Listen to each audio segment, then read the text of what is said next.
channel. While I have your attention, let me tell you what this channel is about. I will be covering the administration, politics, current affairs, all the culture wars, and I will host podcasts. I'll have interesting guests. I'll do street interviews going out to the universities and covering all the things that American citizens are interested in, want to know about, and have a fair perspective, an equal, unbiased opinion. This is the channel, so make sure you hit the alert button.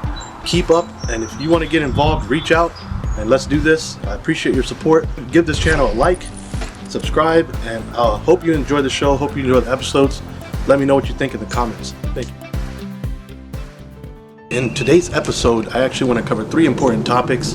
We have Elon's Doge that's been happening. The Secretary of Defense put out a memo banning transgenders from serving in the United States military. The memorandum is titled Gender Dysphoria. You can go check it out yourself. It's public knowledge.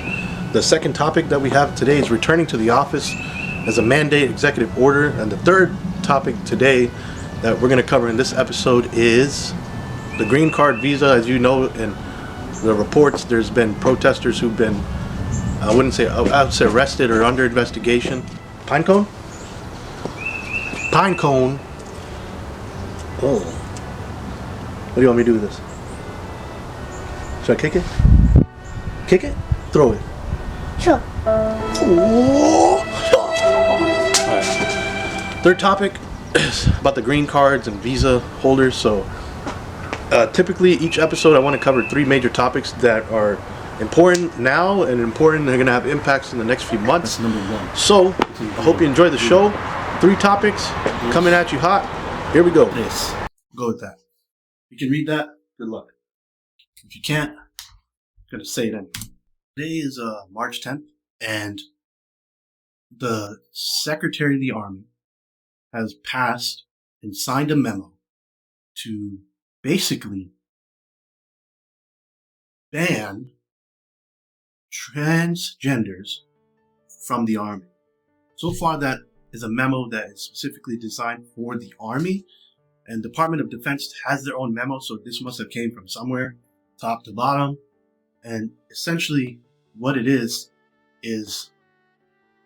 they want, if you go and read the memo, it's public, they want to, starting today, you have to start out processing and kicking them out from the Army. And they gave a date, which a lot of these dates typically expire. Commanders and leaders miss it. Something that other politics comes up because there's going to be a lot of backlash. Of course, there's going to be protests and there's going to be things that try to slow it down. But once it's in writing and it comes down from that level, it's really hard to stop it, really. So what's going to happen next? There's a date, 26 March. By 26 March, on file and on paper, you must act as a leader and out-process these said soldiers who identify with gender dysphoria. So I'm reading this memo and I'm going paragraph by paragraph and giving my own perspective and opinion on it. It's not all fact-based. It's just I read the memo and I see what it means to me and what they're actually saying. Because some of it, the lingo can you be really, if you're in the military right now, you should go and look at the paragraphs, go to your JAG and go to your lawyers. If you have one outside, your rights are all different. But if you want somebody who can read it, ChatGPT, have them read it to clarify each paragraph, because this isn't your high school level English. Okay, so I'm reading paragraph to paragraph, and one of the paragraphs says if you're in MEPS, basically you're trying to get into one of the militaries, this doesn't apply to you. So if you try to get in, you had gender dysphoria surgeries or something like that, and then you know, before in the last administration, you were able to say openly, hey guys, I'm one of, I identify as this. And if you were in MEPS or at a recruiting station trying to get in and said, look, this is on my application, they're saying it doesn't apply to them. The way I see that, the way I read it, after almost a decade in the military and the Army at that means it doesn't need to apply to you because you're not going to be able to get in. That's what that means. For me, go read it. It's paragraph 4 or 5, one of those towards the end, okay? Read it. You decide for yourself. It's public. You can probably go to the Army's website or OST or the White House, and it's on the executive order. I'm just the messenger, okay? Another paragraph that caught my attention is one that said, once this memo is signed, soldiers who elect to separate voluntarily by 26 March can do so. So they want to avoid conflict, basically. They want to avoid getting sued. They want to avoid mutiny. They want to avoid tension. So if you're you don't want to serve this current administration, you don't believe in what they're about. I served with 3-4 different administrations. It was like throwing a dice and seeing what the policies are going to be. Okay, I try to just keep moving forward. If you're not about it, if it doesn't support your life, your beliefs, and what you think this country means, just hand in your card and go on with your life. Wait 4 years, try to get back in. It's just the way it is, man. The beast, this giant military beast, is gonna do what it's gonna do. The gears always keep grinding with or without us, and it's gonna keep going. We're just little pieces of the giant machine. Everybody knows that. The faster you can accept that, the easier your journey in the military will be, either while you're in or you're out. Another bullet that definitely caught my eye is one of the paragraphs. I'm going to read it right here because it's pretty long. Army personnel and employees will take no action to identify soldiers subject to this guidance until 26 March, including medical records, PHAs, physical assessments, and other diagnostic mechanism. Being in the military, if you go and read, don't do any diagnostic mechanisms or try to identify soldiers in your platoon. Hey guys, stand at ease, everybody information right now. Tell me which one of you are gender dysphoria. We have come up with a system to forcefully identify which one of you are not what you say you are. The sergeant major and the NCOs can get pretty creative. If it was on a memo saying, I order you to find out which one of them are lying and which one, if you can, come on, you can tell. You can tell. I was at Fort Hood before I got out, and I knew right then when the new policy came out. I was walking around the PX. There were soldiers who had purses that were supposed to be camo so they can match the uniform, but sometimes it was blue or purple. Because the thing is, the last administration and any administration with policies that supported gender dysphoria gave the soldiers who identified as such the confidence to practice what they believed. And we live in a world where that can flip-flop in any given 4 years. No one's been impeached, but it can. And when I was walking around the PX, it was a lot of them. It was easy to get in. It was easy to serve. It was easy to serve openly. Things change, Things change. The world changes. Workplaces change. And it happens just like that. Wake up. Look around you. How fast have things changed already? It's not stopping. And we're going to keep going. So you just got to keep up. Keep up with the changes. Keep up with life's drastic changes. Life's drastic hurdles. Whoever you are. Okay? Because at the end of the day, you're human. I have my beliefs. People have their beliefs. You practice what you need to practice. And we go on. We live among each other. We live away from each other. We live through each other, under each other, states, wherever. But you can live peacefully as a human with rights. That's it. A follow-on to that same topic under that paragraph is right under it. It says that Army or Army employees or personnel will not tell soldiers to self-identify within the communities. You cannot self-identify all of a sudden, so that gives you an excuse to get out. Yes, it happens. It happens. I can see people doing that. I'm so sick of the Army. I want to get out. There's no other way.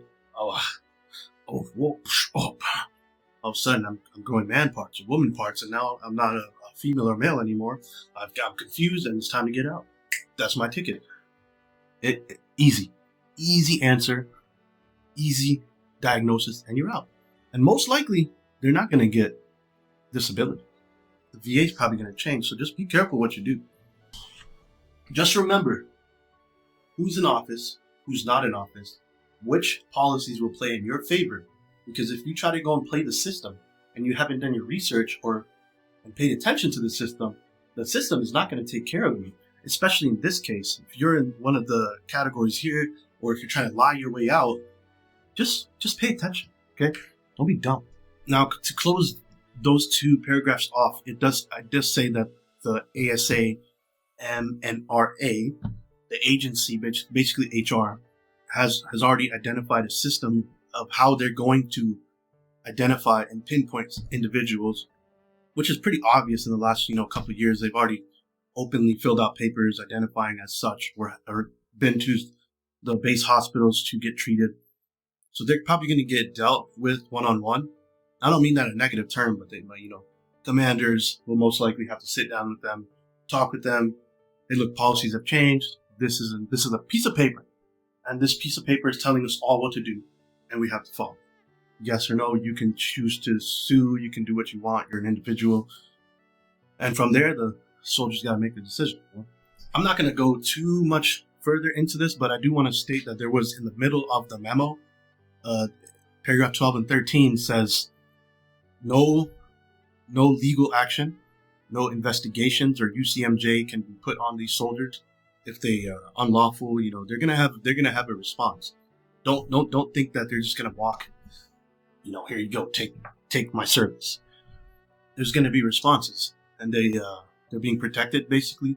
So they're gonna be put on leave with full pay to process the situation, process their paperwork, and get out. If this, okay, it's signed. It's supposed to happen effective today. They gave a deadline. If this is happening, a lot of stuff is going to follow. And that's all I have to say for that. Let's follow the situation. Let's see what happens. Okay, here we go. Test. It works. Second cup of coffee here. Got the thinking hat on because this is going to get a little more detailed. We're going to have to do some math and think a little more in depth about this conversation. The second one on the agenda is RTO, not radio transmission operator. It's been a while, but I think that's what that acronym means. Return to office. The executive order came out a couple weeks ago, and the companies and government all have to go back in 5 days a week. Now, my personal opinion is hybrid is the best, but these guys are not really taking anyone's opinion. They don't really care about what the average citizen thinks. They don't want to hear other people's opinions, especially the Democrats. They just want a specific way, and they're going with that way. And for this specific scenario, returning to the office 5 days a week. Personally, my opinion, I like hybrid. It works for everyone. You also get that productivity, and you also get productivity at home. Happy employee, happy owner. It works. And my only gripe about forcing people to come back this fast, especially the government, is that daycare expenses are still where they have been for the last 5-10 years. It's not easy being a parent. You have to pay thousands of dollars a month to get babysitting for one kid, newborn at that. And then if you have multiple, it's not really in your favor to go to the office all of a sudden at that, because you have to make arrangements. The prices, especially living in and around the DC area or one of these metro areas around the country, to get childcare is, at this point, no one can justify or tell you, hey, you can actually do this, because it's somewhere close to $700 to $1,200 full-time weekly. Who can afford that? Most middle-class people are going to work, coming back, trying to live a good life, pay their taxes, and continue on, drive on. But there's no way people can pay $1,000 for childcare just to go to work at 6 in the morning with a commute, come back by 7, 8 p.m. Who's going to pick them up? And I haven't even gotten into traditional families yet, because this isn't going to help a traditional family where one person goes to work, the other person tries to take care of the kids. If that's the case, they're dropping them off, picking them up. That can work. But when the daycare is so expensive, how can one person provide enough income to pay the rent, pay the daycare, pay living expenses, also be gone from 6 a.m. to 6 p.m. minimum every day? This rapid, really aggressive approach is hurting a lot of people.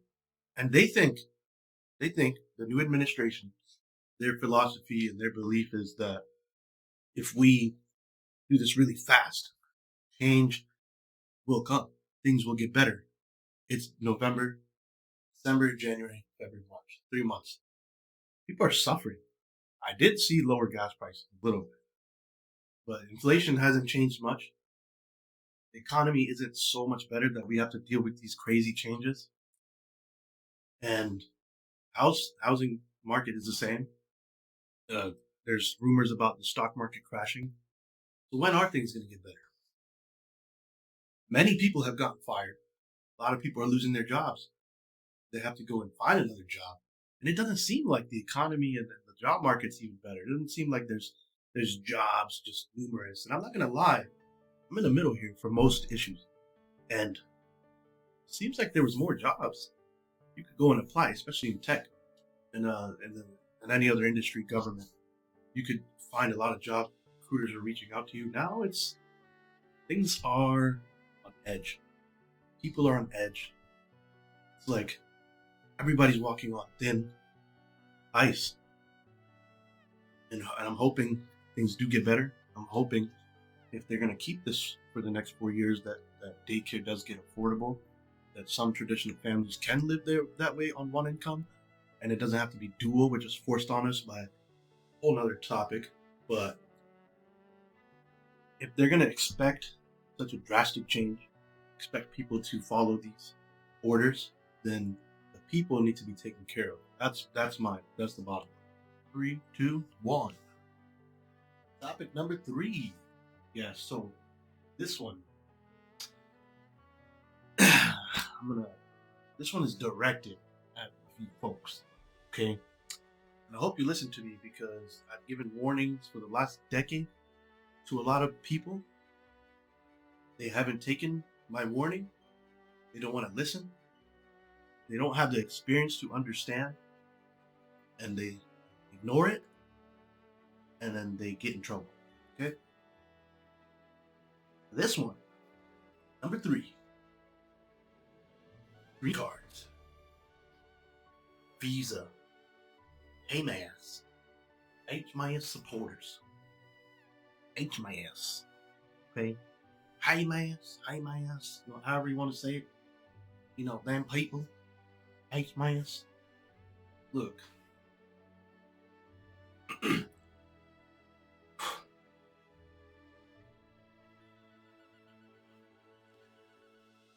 How you got to this country does not matter. You got your citizenship, if you got your visa, you got your green card, but if you did it illegally, this message is not for you. This message is for people that are coming from certain countries. They're here, and especially if they're on a student visa, green card, and they're stuck at a university that is their first experience with the United States of America. They think that's how things work here, that they can just go in front of a public audience and say whatever they want. Can you imagine if a guy came from Iraq, if he came from Syria, if he came from Afghanistan, came from wherever, Somalia, and those countries were on a list of the current country you're coming to. You come here, you're on a temporary visit, basically, And that means that country is going to accept you if they want to. You go, your first experience is a university campus, and then you go and sit in front of a public audience and start spouting opinions, regardless of who's right or wrong. Without going and doing some research, you start telling the world with your temporary status, you start speaking about current conflicts that you most likely just have a Twitter or X or YouTube research-based opinion and facts that you found on the internet. You go and start leading protests. You start doing community-based efforts inside of your campus, and you start getting a following. Do you think you, who just got here, and let's use it as an example. If you're going to any country, I'm moving to Turkey. And Turkey has a problem with Russia. I go in there as a Russian expat, and I go live in Turkey, and all of a sudden I'm going to the public square and saying, "Go Russia, defeat Turkey, go Russia, yeah, communism, all this, all that. Soviets, let's do it, let's take over. Turkey's bad. Do you think Turkey will ignore me? And I'm there in a temporary status for trying to get into Turkey and become a citizen and part of their nation? Do you think they're just going to sit back and say, look at this guy, freedom of speech? But you get freedom of speech when you're a patriot of that country, okay? That's how it works. If you don't know that, you better start reading, and you better start getting to know that. Because if what I've read already, this guy, and there's so many of these people, and I keep telling every single one of them, you're here. Know where you are. We're visitors. If you're an immigrant, you're coming to this country, you got your citizenship, or you're trying to get your citizenship, and you're trying to live here, this is where your generation will be raised. Learn the history, even if you know it. Learn their policies against other countries. Go find out what's happening and what they actually believe about certain things and where they stand on certain conflicts, because you'll be better off for the long run. You're here for yourself and your family. If you go and try to be an activist, you're putting yourself at danger. You're putting yourself at risk for getting arrested, getting in trouble, ruining your reputation, sent back. It's not going to be that much easier when you go back there, because they'll know what you did. Now, listen, everybody knows certain things that are happening are bad. But if you're living here, you decided to come to America, you decided to be a citizen of this country, take the resources and live off the resources, live the American dream, live off of whatever they have here. That's what we're doing. Most of us that have been here are enjoying the resources, the freedom, and even the freedom of religion and speech that we have. We have done it and we are doing it. Came here for a reason. If you don't want to spend time and go look up the politics of this country, and you can't just keep your mouth shut and just enjoy your freedom, it's a bigger issue. Of course you're going to get in trouble. Of course people are going to look at you like, what, dude, shut up. And then I keep going with this. I have plenty of arguments with activists, and they don't have that perspective other than I was in college on X, and that's my experience. I just got to this country, so I say whatever I want. It's not how it works. And that's coming from somebody who spent a decade serving this country. I would serve any country I ended up becoming a citizen. So just check yourself. Learn before you speak. You gotta be smart. You're gonna end up in Guantanamo, boy. You know what Guantanamo is? Take the hat off, because I had enough of them. Yes, talking to you, telling you. So many times I've told so many people, learn where you are, know where you are. And it's not just the US. Wherever you go, wherever you decide to live, you're not just here temporarily. You're trying to become a citizen. You're trying to become a community member. You want to be a part of the country. So you better learn, or you're going to face consequences. That's how it works. People just don't understand that life can get crazy overnight, and if you don't really pay attention to it, it can really change your perspective on things and it can distort your reality before you even begin to understand what's happening.